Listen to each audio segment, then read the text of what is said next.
All right, hello. Welcome to another video. Today we are going over our midterm review sheet.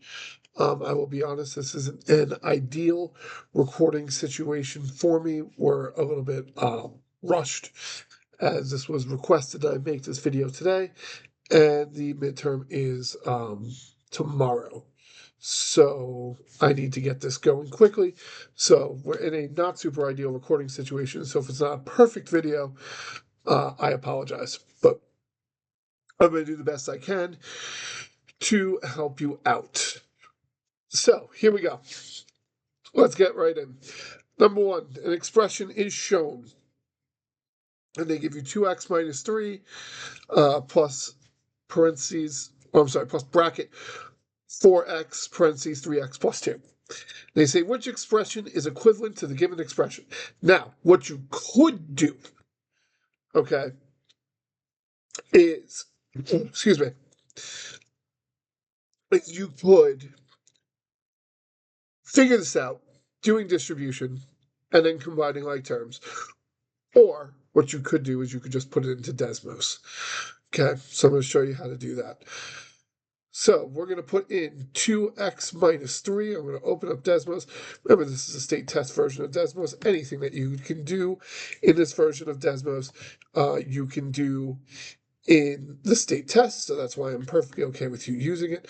Plus 4x, bracket 4x, and parentheses 3x plus 2. Okay, so that gives us a parabola. Okay, so now all we're going to do is we're going to put in the choices one at a time to see where we get matchup. Okay, it has to match exactly. It has to overlap exactly. So we're going to go to our we're going to go to our first option. Okay, which is 9x minus 1. So I'm going to put in 9x minus 1 in the second line. And that's not a quadratic equation. That is a linear function. So you can see very clearly that's not going to match up. Okay? Whenever you get a parabola like this, that means there's a quadratic equation, meaning that somewhere along the way you would end up with an x squared or an x to the second power. In this case, it would be when you did the distribution of 4x times 3x. So a linear equation isn't going to cut it. Okay, so let's try our next one. Our next one is 14x plus 5. Well, for the same reason, for the absolutely same reason, 14x minus 5 is not going to work because it is also a linear equation. So that doesn't help. Our third choice, 12x squared plus 2x minus 1. All right, let's put that in. 12x squared plus 2x minus 1. That does not give us a match. At least now we're getting a parabola, so we're getting closer. Let's try our final choice of 12x squared plus 10x minus 3. So plus 10x minus 3. And what do you know? It is a perfect match. If you hide the second line, it'll just be a perfect lineup, a perfect overlap of the first line. So your choice here would be answer D. Okay.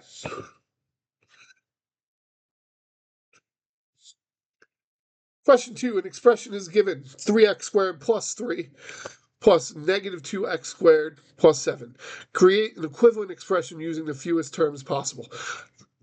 All this is combined like terms. Okay, combined like terms. It's a simple concept. Okay, I'm just going to write up here CLT. It needs to have same variable. And again, I apologize for how messy this writing is, and same exponents. Okay. So when you look at this, you have your 3x squared. Do we have any like terms with the 3x squared? We do. We have negative 2x squared. When you're combining like terms, all you're doing is you're just following the signs. You use the same signs. 3 minus 2 is 1, x squared. Your variables and exponents stay the same. That's used, that's used. All we have left, 3 and 7. 3 plus 7 is 10. So 1x squared plus 10 is your answer.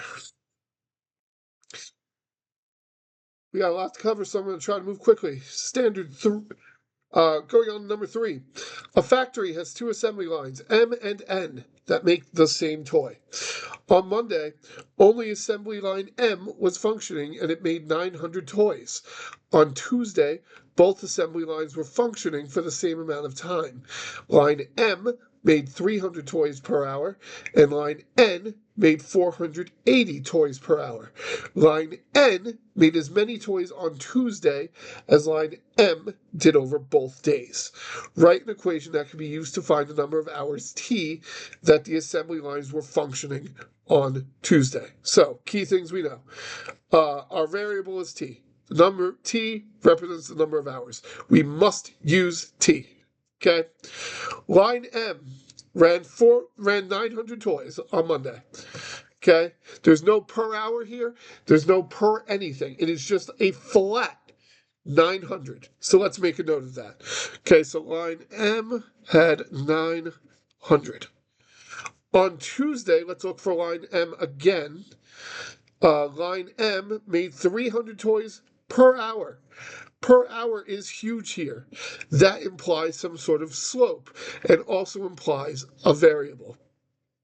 Okay, so if they made 900 on Monday, they also made 300 per hour on Tuesday. So that is 3 plus 300t. Can I be less bad at drawing a plus sign, please? I just need to be less bad at it. Thank you so much. That's still awful, but, we can deal with it. Okay, so that's all we know about line M. Line M is done. We know that line N made as many toys on Tuesday as M did over the 2 days. So it means it's going to be equal to, it's equivalent. Okay, made just as many. Didn't make anything on Monday, so that's not relevant. However, on Tuesday, it made 480 toys per hour. So we see, again, per. We think slope. We think variable. Our variable for hours is T. So it made 480 toys per hour. That would be 480 T. That's your equation. That's it. Don't do anything else with it. Don't get fancy. That's it. So we go to number 4. Tanisha adds pennies, nickels, and quarters to a scale until the mass of the combined coins is 75 grams. Each penny has a mass of 2.5 grams. Each nickel has a mass of 5 grams. And each quarter has a mass of 5.7. Create an equation to model this situation, where X is the number of pennies, Y is the number of nickels, and Z is the number of quarters that Tanisha can put on the scale so that the mass of the combined coins is exactly 75. So we know that after all this, the total, the mass of the combined coins is exactly 75. Not greater than 75, not less than 75.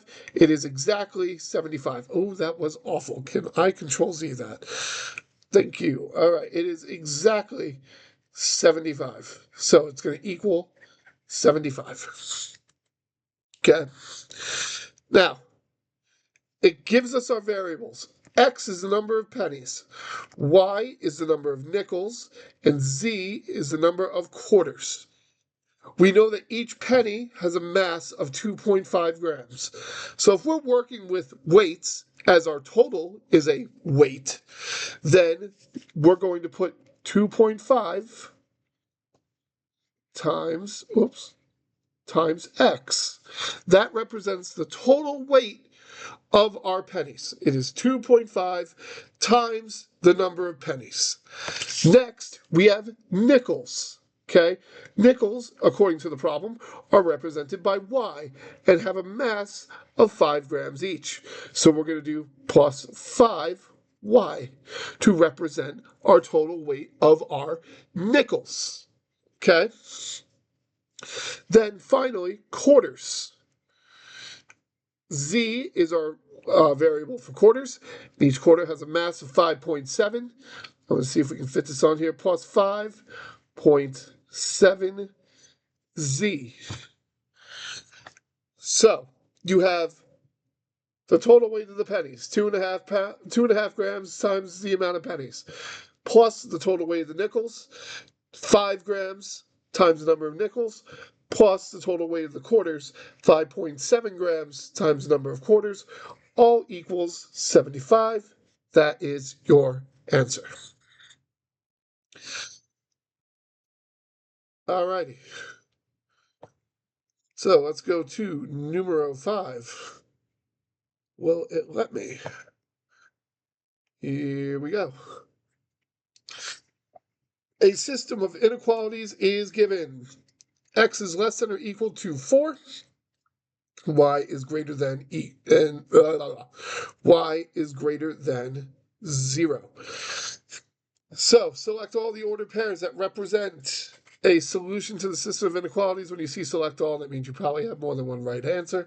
But we're going to put this into Desmos. Okay, so we have x is less than or equal to 4, and y is greater than 0. So let's clear this out. We have x is less than or equal to 4. If you don't know how to put in less than or equal to, during the midterm, just call me over. I can show you. And y is greater than 0. And you're looking for any points that are in both shadings. The solution to a system of inequalities is both shadings. Okay? So we're going to go one at a time. And we're going to grab our points. Here we go. First point, 2, 4. So you're going to go in here, 2, 4. Is that in both shades? Yes. So you're going to check it. This is going to be a pain in the behind to do this question, but that's all right. You're going to check it. Next, 5, 2. Is 5, 2 in my graph? 5, 2. Delete, please. 5, 2. Is that in my graph? No. So we don't check it. It's in the red, not in the black. Next, 3, 0. Let's put in 3, 0. Is this in there? This is deceiving because initially you say, yes, it's on the line. However, if you look really closely at this line, you will see that this line is dotted. It's dotted because that is only y is greater than 0.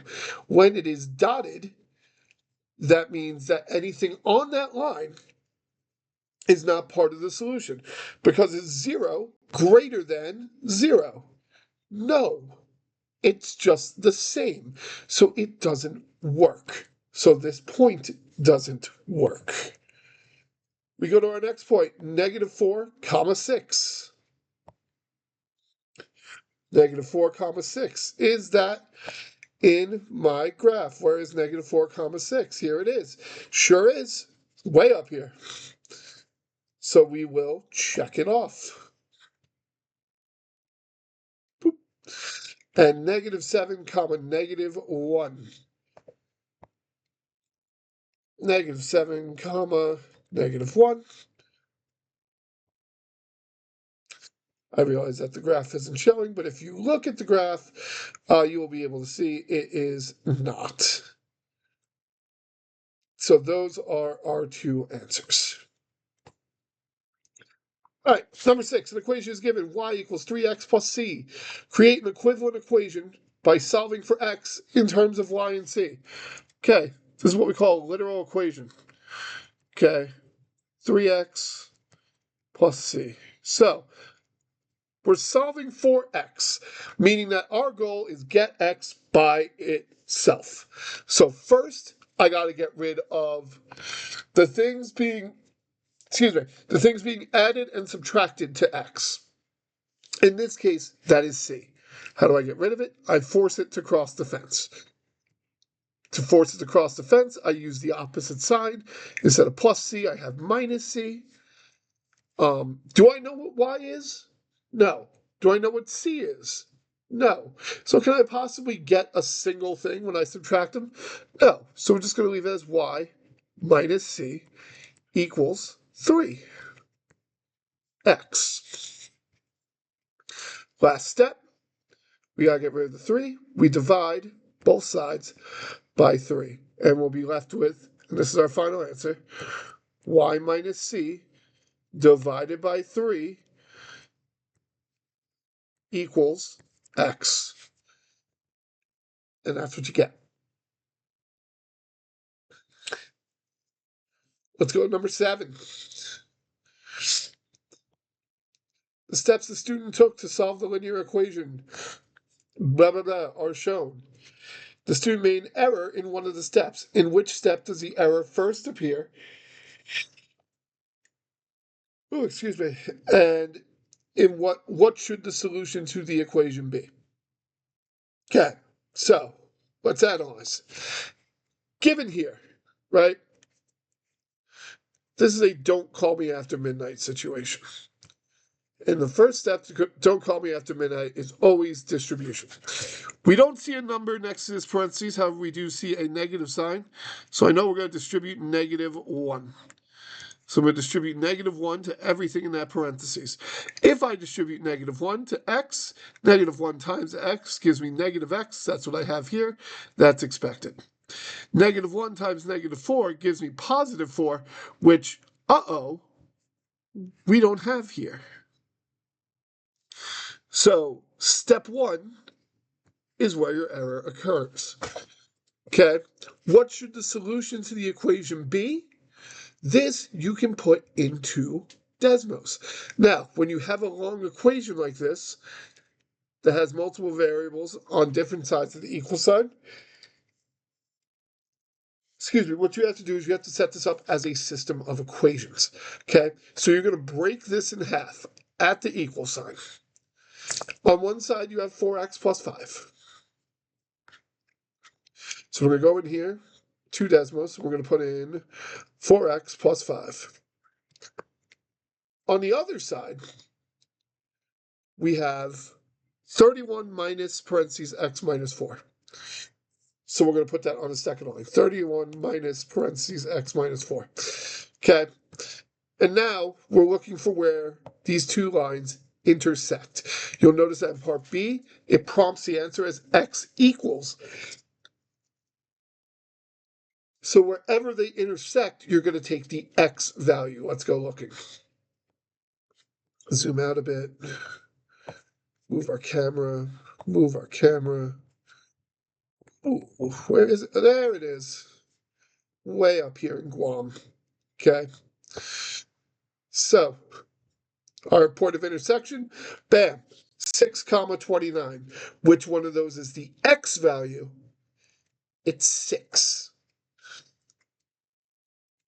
Oh, I didn't put the thing up. All right. This is what the graph looks like.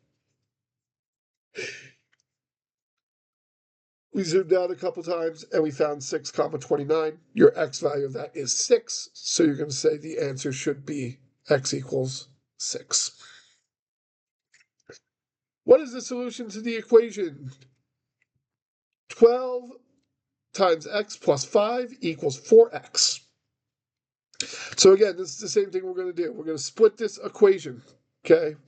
We're going to make this into a system of equations by splitting it down the middle through the equal sign. So on one hand, we're going to have 12 times x plus 5. Back to Desmos we go. 12 times x plus 5. And on the other line, we're going to have, according to our problem, 4x. So now we look to see where these cross. These cross right here. If you click on one of the lines, Desmos will mark the point for you. The x value of the point is negative 7.5. So you're just going to go and you're going to put in, negative 7.5, and you're going to call it a day. Number 9, an equation is shown 2x squared minus 5x minus 3 equals 0. So, when this equals 0, we're just going to leave the equals part out. And we're going to look for where the, where it touches the y-axis. Okay? So, we're going to take, what did I just do? Oh no, I took it off draw. Oh no, this is a tragedy. Okay, no, we're back. We're so back. Okay. We're going to take our equation, we're going to put it in Desmos. So 2x squared minus 5x minus 3. 2x squared minus 5x minus 3. I accidentally made that a capital X. We got to make that a lowercase x. Bam. It's asking you for two solutions. It should be touching the x-axis twice. It does. Here at negative 0.5 and again at 3. So you're just going to put in to your answer negative 0.5 and 3. All right.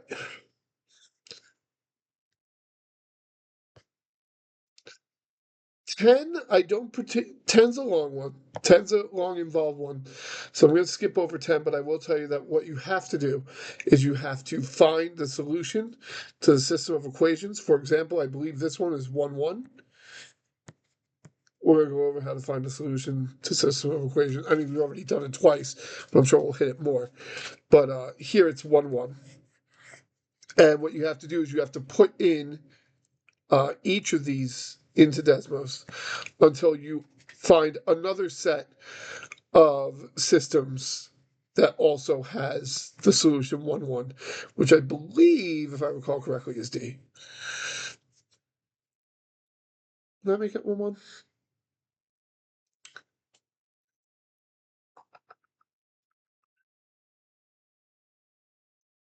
E5Y. Anyway. Which statement is true about a system of linear equations that has no solutions? Okay, so we have three types of solutions. We have one, none, infinite. One solution is a system of equations that just crosses at one point. Infinite solutions is, similar to the problem we had in number 1, where the idea was to get the lines to be perfectly on top of each other. That's a situation where you have infinite solutions. No solutions are when your graph is parallel lines and never touch. Okay? All right. Number 12, an equation is given 5y minus 2x equals 5. Create an ordered pair that represents 1 point on the graph. Sure. Let's put this into Desmos. 5y minus 2x equals 5. This problem is surprisingly simple. 5y minus 2x equals 5. Normally there would be a gigantic pain. Actually, it might not even be a gigantic pain.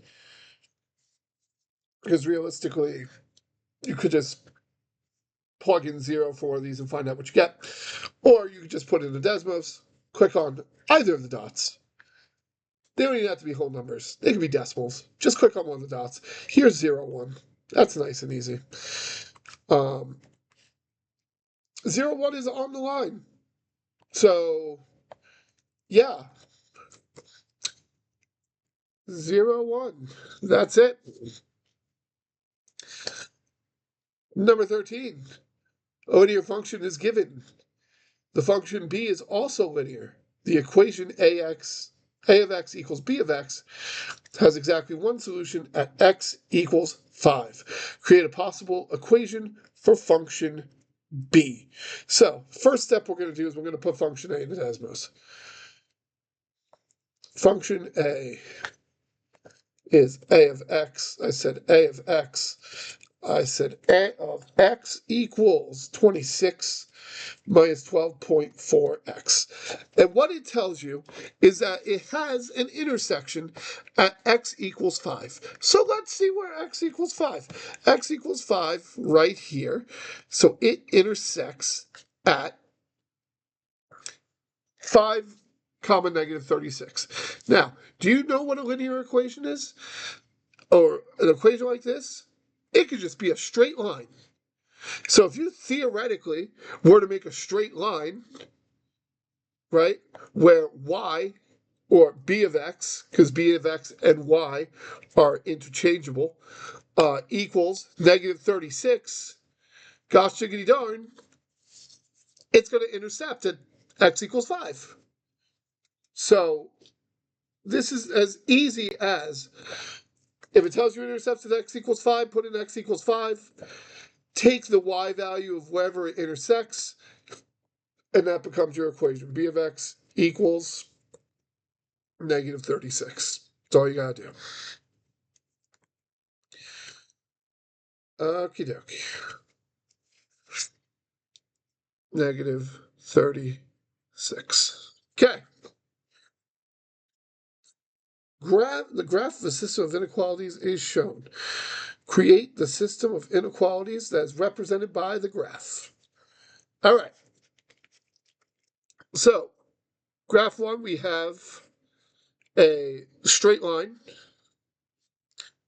at a y value of negative 3.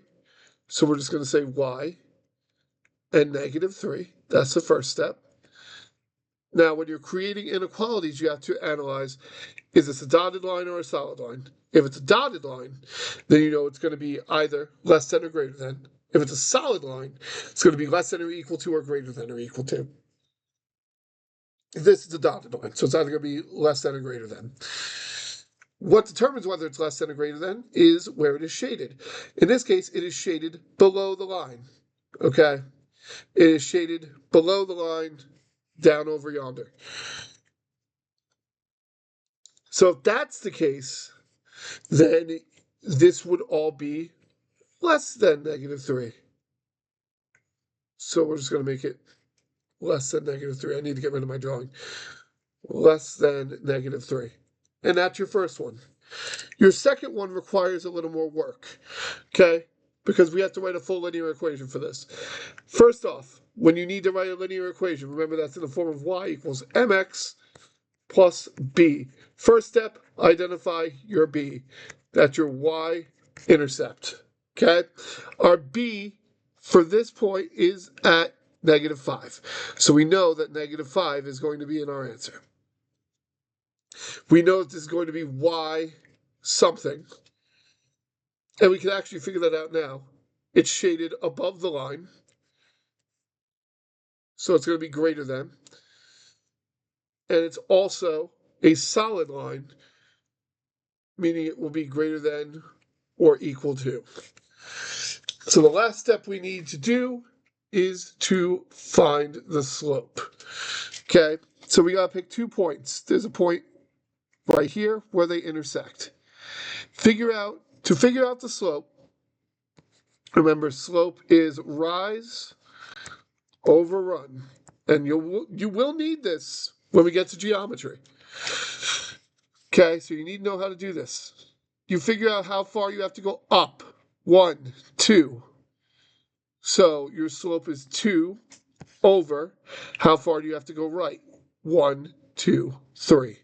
2 over 3. And your slope always goes in front of x.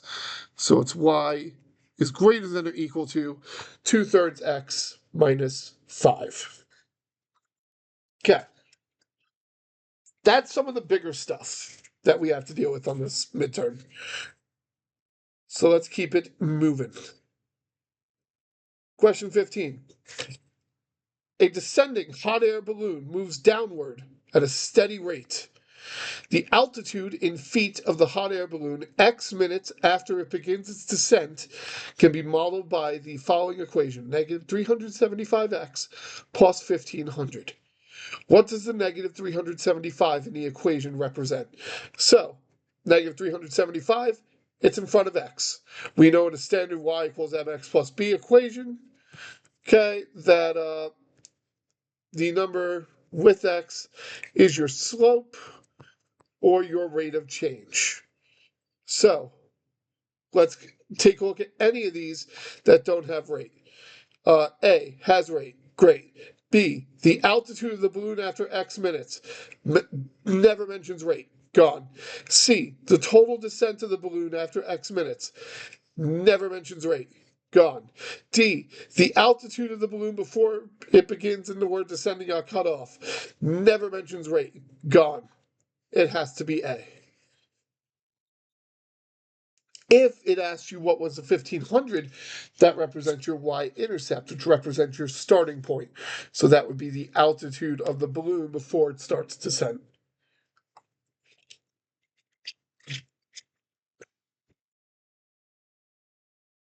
All right, question 16. A function is shown. What is the minimum value of the function?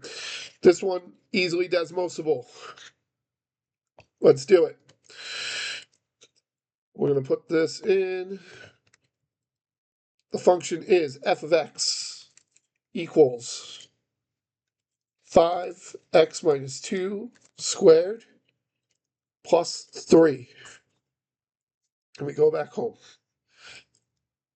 And it says, what is the minimum value of the function? The minimum value is the y value of the lowest point on the parabola, which is, bam, right here at 2, 3. Therefore, your minimum value is just 3. It is not 2, 3. It is just 3. Okay?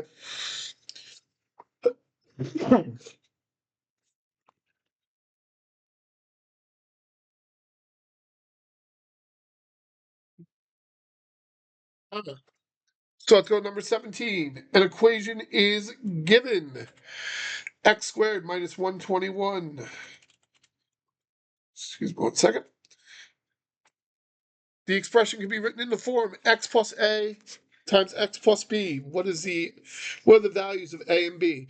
This goes back to our standard factoring, which we did a lot of last year. This is a difference of two squares. Okay? When you have a squared minus b squared, the answer is a plus b times a minus b. Okay? You take the square root of both and just put one in a plus, one in a minus. This question's out to trick you from the state test, okay? If you take the square root of x squared, you get x. If you take the square root of 121, you get 11. So your answer would be x minus 11, x plus 11. And calculators or whatever can find square roots for you. Okay. The reason this is tricky is that you see we have a plus and a minus. Here in the question, we just have two pluses. So we have to make one of these negative. We make one of them negative.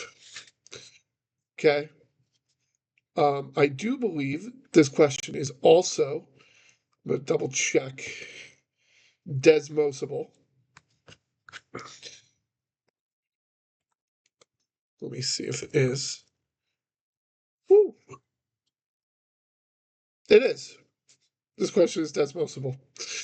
So if you go into Desmos and you type in x squared minus 121, which is exactly what they give you, you're looking for the points where y equals 0, and those points, just like we found, are negative 11 and positive 11. And that is it. All right.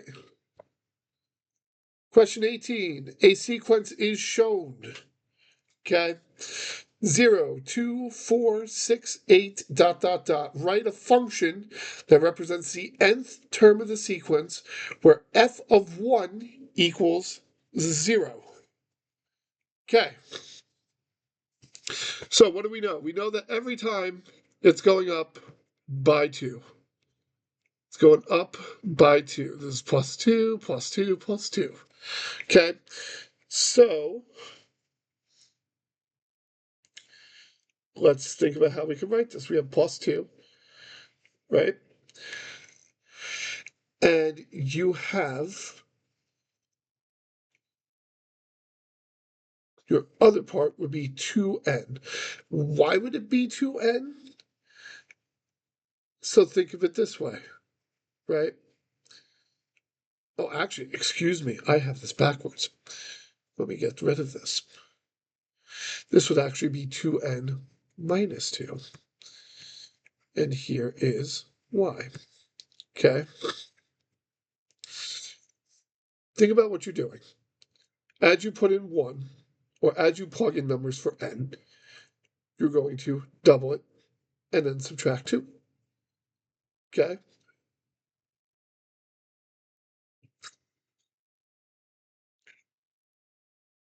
Oh, man. Excuse me. I'm getting myself all flustered here.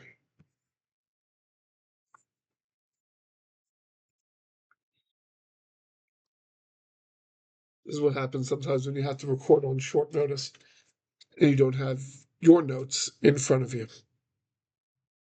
Okay. We'll come back to this one. Let me come back to this one. We'll go to 19. We'll come back to 18 in a minute. All right. Two functions are given. F of x equals this. G of x equals this. What transformation maps f onto g? Okay. So let's put both of these in the Desmos, shall we? Oh, I never even took this off Desmos. Even better. Even better. Alrighty.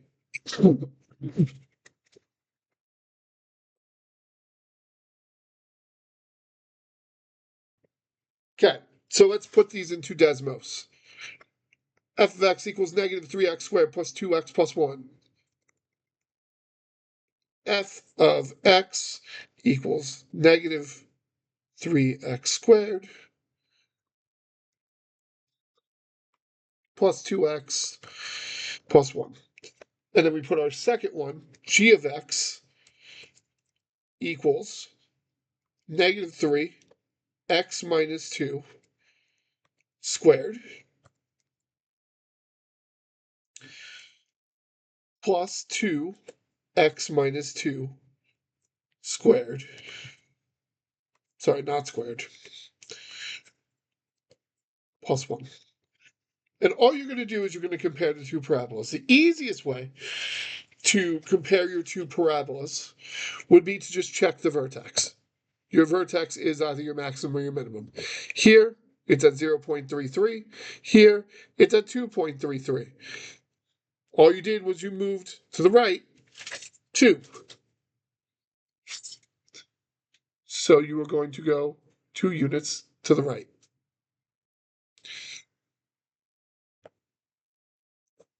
All right. Number 20. Which table represents y as a function of x? So, the big definition for function means that x does not repeat.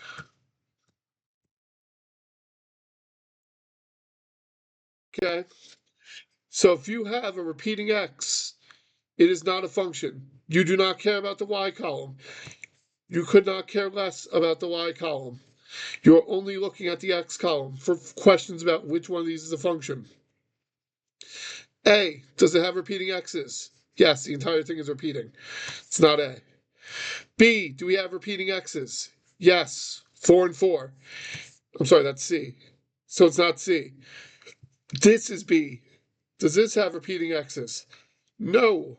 That's your answer. Because D has repeating x's in 9 and 9.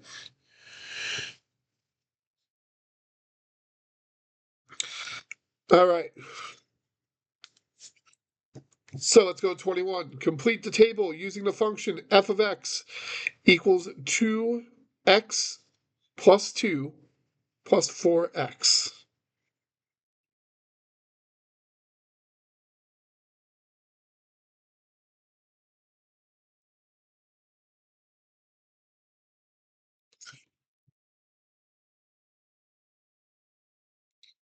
So let's put this into Desmos. Please tell me I did not remove this off of Desmos. Let me clear all my writing off of 20 here. I really got to remember to switch back to Desmos. All right. So again, 20, x does not repeat. A has repeating x's, so it's wrong. C has repeating x's with 4 and 4, so it's wrong. D has repeating x's with 9 and 9, so that's wrong. B has no repeating x's, so that's right. All right, let's put this table in. F of x equals 2 times x plus 2 plus 4x. F of x equals 2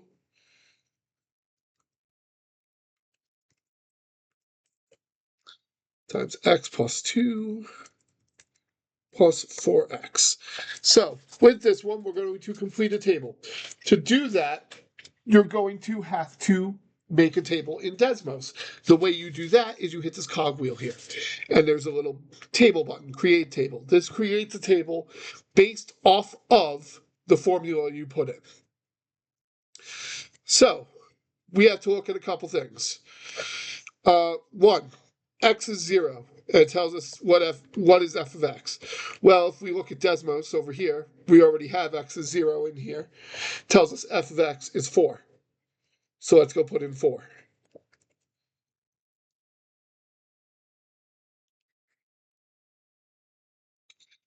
Then it tells us f of x is 16. What is x? We're lucky enough again that on Desmos, we have the spot where f of x is 16 right here. What is x there? 2. So we're going to go back, and we're going to put in 2.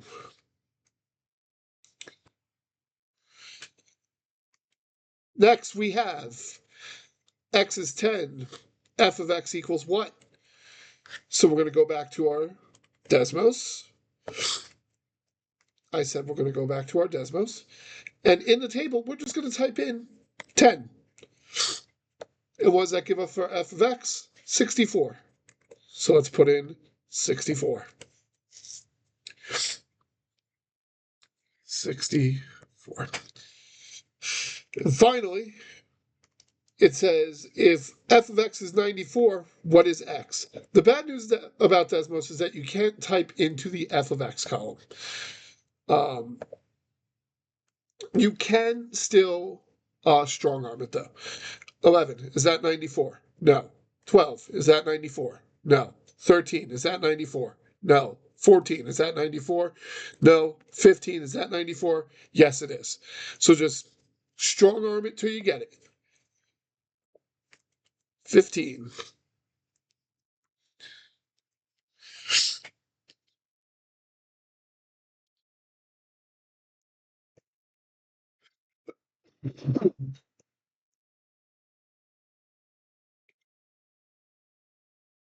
All right.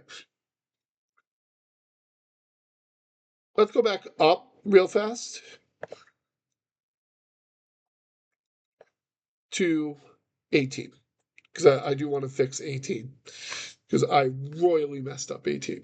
So, and, it happens. Just like I royally just messed that up. Teachers are not infallible. We can make mistakes. We can forget things. Okay, so let's talk about how you make an arithmetic sequence. Okay, arithmetic sequence. F of n, to make your rule, is equal to F1, which is the very first term of your sequence, plus D times n minus 1. Okay, where n is what number term of the sequence it is. D represents the common difference. Okay? Our common difference is 2. From 0 to 2 is 2.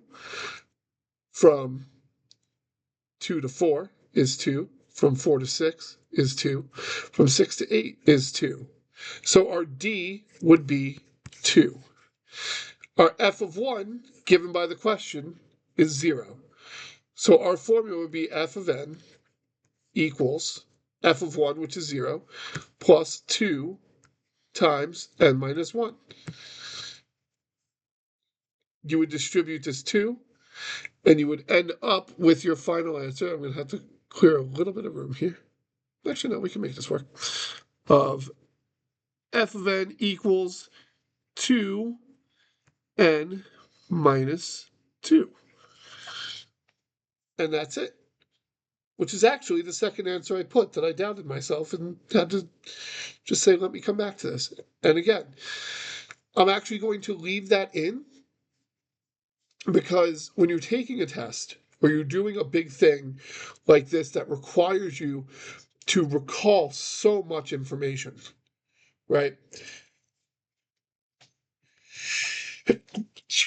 Excuse me. It requires you to recall so many different types of information. Sometimes you're going to blank. Sometimes you're going to brain fart on something. And you're going to be like, I know this. It's in here. It's in my brain. But I just can't pull it out of my brain at the moment. And that'll happen. So what you got to do is you just move on. Say, I'll come back to it later. And revisit. Right? So that's just exactly what we did. I had a moment. I had a brain fart. I said, let's come back and revisit. All right. So 22, we're getting there. The value of several items in a sequence are shown in the table. We have the second term, the fourth term, seventh term. Let's just immediately label that 2, 4, 7. Find the first term. Okay? So the way you can do this is you can essentially find the slope, right? We're finding the common difference. So the difference between 4 and 2 is 2. It's going up 2. The value is going up 7. The difference between 4 and 7 is 3. The value is going from 12 to 22.5, meaning it's increasing by 10.5. I could set up this situation by saying that if I divide 7 over 2, my slope would be 3.5. My change in y over my change in x. Okay, that's a typical slope rule.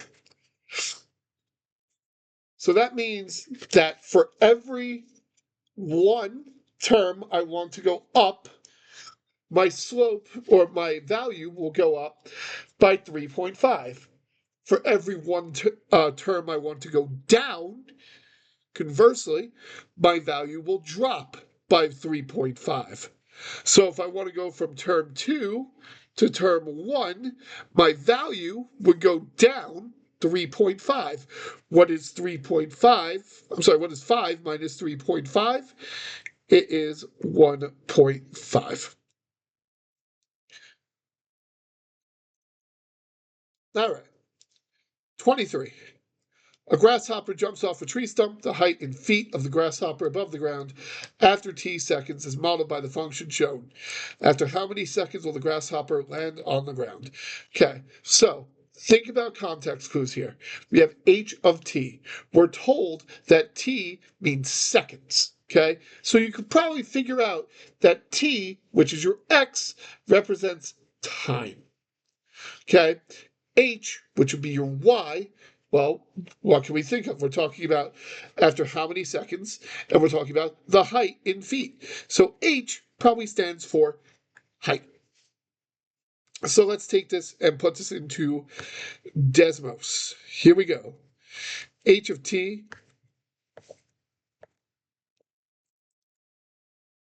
equals negative t squared plus 4 over 3t plus 1 over 4.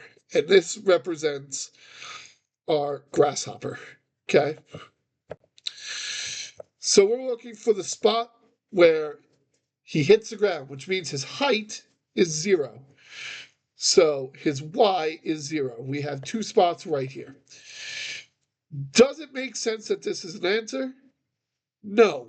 because that would imply that he was at 0 after negative seconds. You can't have negative time. You can only have positive time.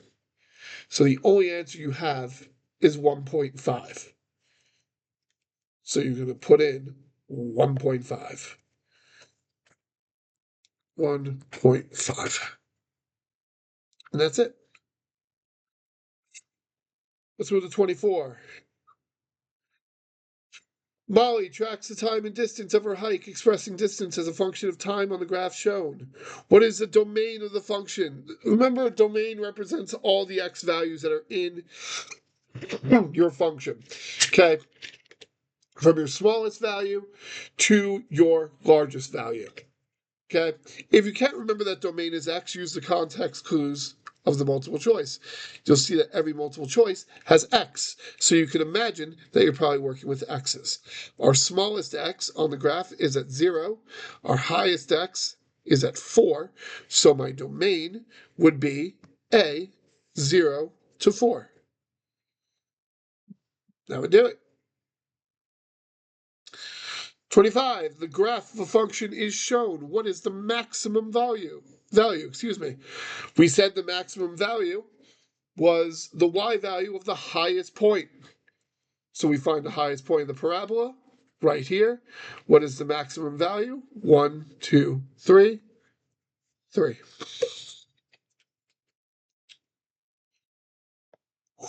Almost there. 26. What statistical measure changes when every number in a data set is increased by 10? Okay. So the range is the highest number minus the lowest number. If everything's increased by 10, your highest number will increase by 10, your lowest number will increase by 10, so their difference won't change. Gone. Interquartile range is the same thing. It's the third, like the 75% mark minus the 25% mark, meaning that if you increase everything by 10, that will also, notably, not change. So you have to think about what you have left, a mean and a standard deviation. We didn't really cover standard deviation, but we did cover a mean. And a mean is essentially an average. So if you raise everything by 10, the average will go up. Because remember, the average is the sum of all the values divided by how many values you are. So if you raise all your values by 10, then you're raising the average. 27. The population of a town has grown by an average of 2,000 people per year over the last 10 years. Which equation could represent an appropriate linear model? It says the town has grown by an average of 2,000 people per year. So keywords, grown means increase, it's adding. 2,000 is how much it's adding by. Per means rate of change.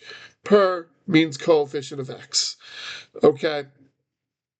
So you're looking for something that has a slope of positive 2,000 or 2,000x.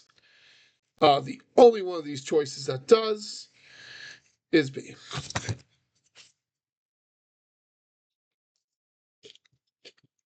Three questions to go.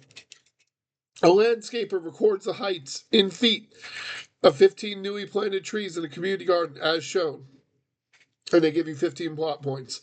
Complete the histogram by selecting frequencies for the heights of the newly planted trees in the community garden. So, earlier, when we went over this problem last time, I said to put all these numbers in order. You don't have to do that. Okay? When you draw a histogram, you're drawing for what's between two values. So here, at the start, I'm going to look for what two values are between 0 and 1. I'm going to check all my points. 3.2, 4.2, blah, blah, blah, blah, blah. There are exactly 0 of them. So then I go on to my next gap, between 1 and 2. Do I have any 1 point somethings? 3.2, 4.3, blah, blah, blah, blah, blah, blah, blah. No, I don't. So now I go to my next one, the gap between 2 and 3. Do I have any 2 point somethings? 3.2, 4.3, blah, blah, blah, blah, blah, blah, blah, blah. No, I don't. So now we go to the next one, 3 and 4. The gap between 3 and 4 is anything that's 3 point something. Do I have any? I have 1, I have 2, I have 3, I have 4, and I have, 4. So between 3 and 4, there are 4 things. So I'm going to draw that. And then I'm going to cross these out so I know that I've seen them. Because sometimes you will make a mistake. Your eyes will miss one. So by crossing them out, you know you've accounted for them. And if you get to the end of the histogram and you have any values that are not crossed out, you know you need to go fix it. Next gap, between 4 and 5. So any 4 point somethings. I have 1. I have 2. I have 3. So I'm going to go to 3. And I'm going to make that bar. Then I'm going to cross out 1, 2, 3. Between 5 and 6, that's 5 point somethings.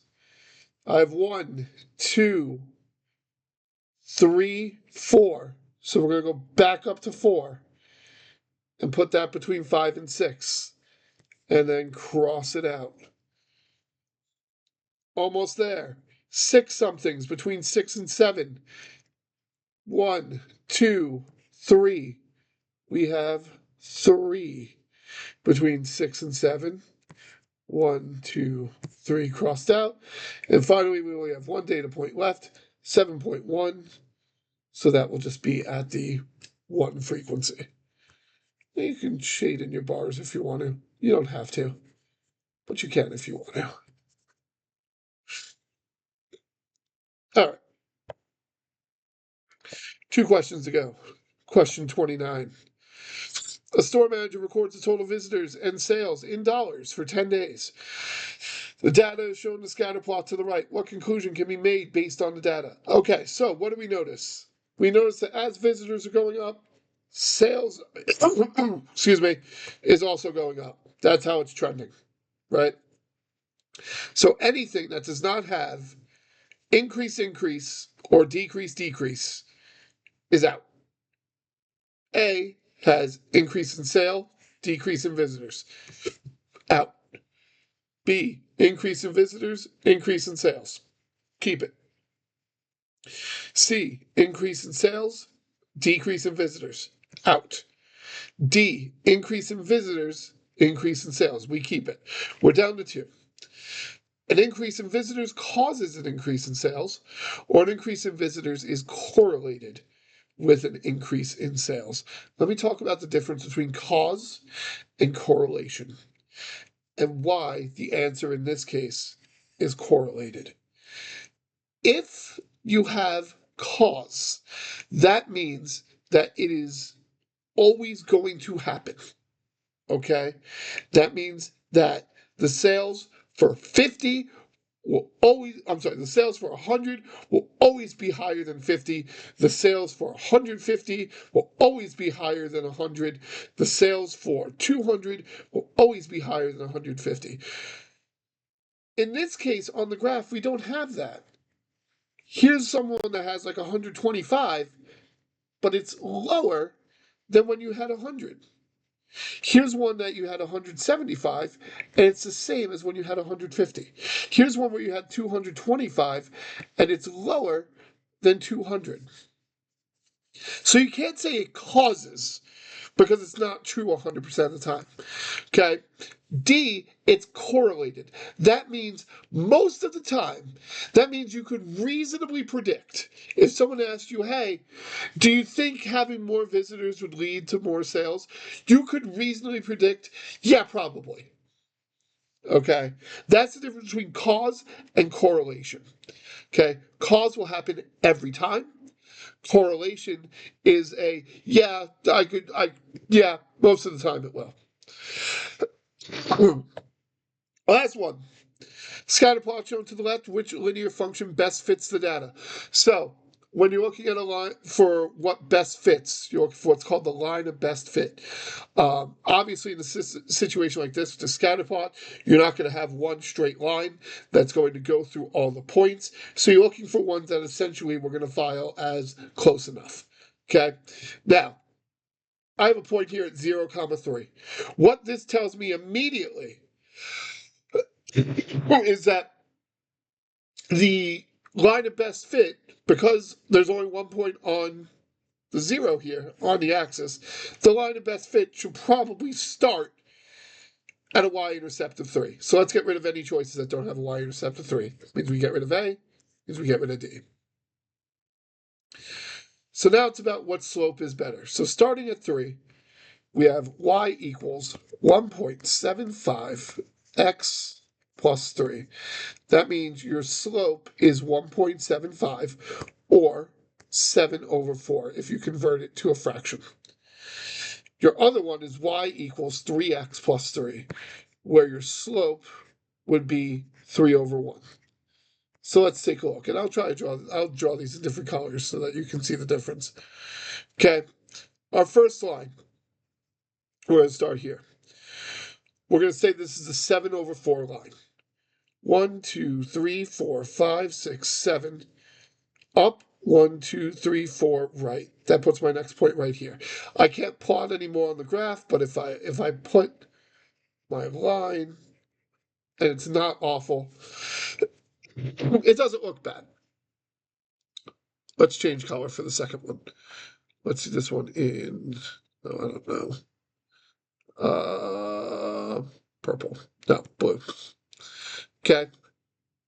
My next one will still start at 3, but it's going to have a slope of 3 over 1. That means each point I'm going to go up 1, 2, 3 over 1. 1, 2, 3 over 1. 1, 2, 3 over 1. And we're going to connect the dots. In an ideal line of best fit, not every line of best fit, but in an ideal line of best fit, you have some points above the line and some points below the line. Okay?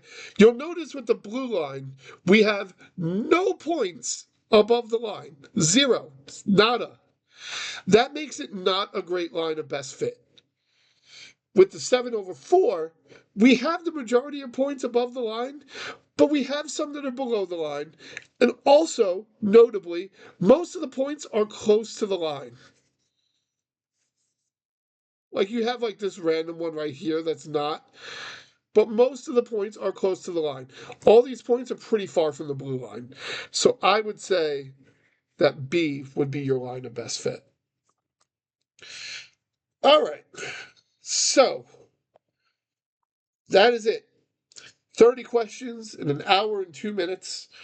I apologize for the little bit of slip-ups. Like I said, I just kind of did this on the fly, so it's not going to be perfect, but I hope that it is helpful in your studying for tomorrow. Watch the video multiple times if you have to. Remember, the test is going to look just like this, but with different numbers and in like the ones like domain and range, maybe a couple different words. Okay, but I hope this was helpful. If you have any questions, let me know before you start the midterm.